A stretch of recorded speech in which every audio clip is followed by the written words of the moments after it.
কমতে থাকে, কমে যায়। Same with everything else. এবং আমার মনে হয় যে বাংলাদেশে এত বেশি টেলিভিশন চ্যানেল, এত বেশি সরকার চেঞ্জ হলে নতুন টেলিভিশন আসে। হ্যাঁ, এবারও আসবে, আরো কিছু হয়তো আসবে। অলরেডি ইন্টারিম গভর্নমেন্টের সময় নতুন টেলিভিশন এসেছে এবং এখন নিশ্চয়ই অনেক লাইসেন্স প্রক্রিয়ার মধ্যে আছে, কিউতে আছে।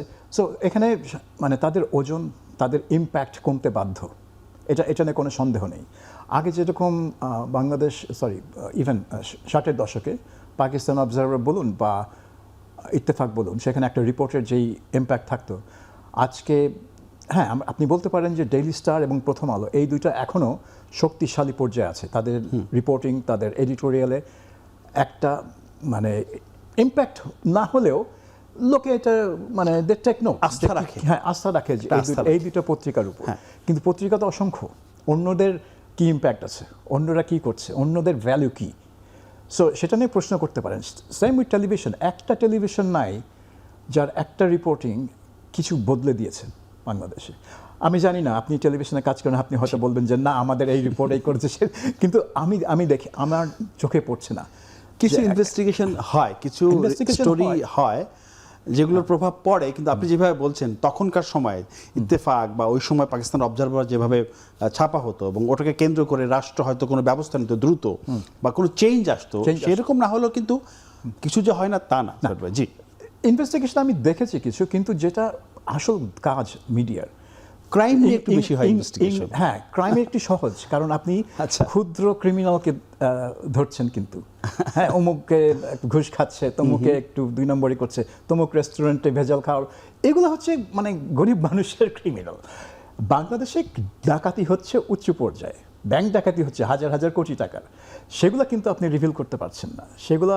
আর একটা জিনিস হচ্ছে যে ইংরেজিতে যেটাকে বলে যে হোল্ডিং পাওয়ার টু অ্যাকাউন্ট, মানে যাদের হাতে ক্ষমতাসীনদের আপনি জবাবদিহিতার আওতায় আনবেন, এইটা কতটুকু করতে পারছে। আপনি দেখেন ইন্টারিম পিরিয়ড, এই মোহাম্মদ ইউনূসের 18 মাস, জি, আমি অনেক শুনেছি যে এরকম স্বাধীনতা বাংলাদেশের মিডিয়া কখনো ভোগ করেনি, কিন্তু আসলে কি তাই?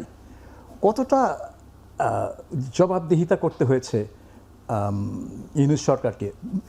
সংসদ ছিল না, ছিল শুধু মিডিয়া, কিন্তু মিডিয়া কি পেরেছে তাদেরকে জবাবদিহিতার আওতায় আনতে, নাকি তাদের মানে ক্ষোভের শিকার হয়েছে এই মানে মাঝে মধ্যে, এবং কিছু করলেই আপনি আওয়ামী দোসর, ফ্যাসিস্ট দোসর হয়ে একটু ভয়ের মধ্যে থেকেছেন? আমি জানি না, অনেকে বলেছে, অনেক মানে সম্পাদক তারা আমাকে বলেছে যখন আমি লেখালেখি শুরু করলাম যে আমাদের কিন্তু কিছু প্যারামিটার আছে, আমাদের কিন্তু ভেবেচিন্তে প্রকাশ করতে হবে। সো হাসিনার আমলকে অ্যাটাক করা খুব সহজ, কারণ তার পতন হয়ে গেছে, সে হচ্ছে পতিত শক্তি। কিন্তু বর্তমানে যারা ক্ষমতাসীন তাদের অ্যাটাক যদি না করতে পারেন তাহলে আপনি স্বাধীন না। এবং আমার মনে হয় না যে বাংলাদেশে এখনও মিডিয়া কালচার গড়ে উঠেছে যেখানে সব মিডিয়া মনে করে যে সে ক্ষমতাসীনদের জবাবদিহিতার আওতায় আনার জন্য যা করার সেটা করতে পারছে বা সেটা করতে চায় সে।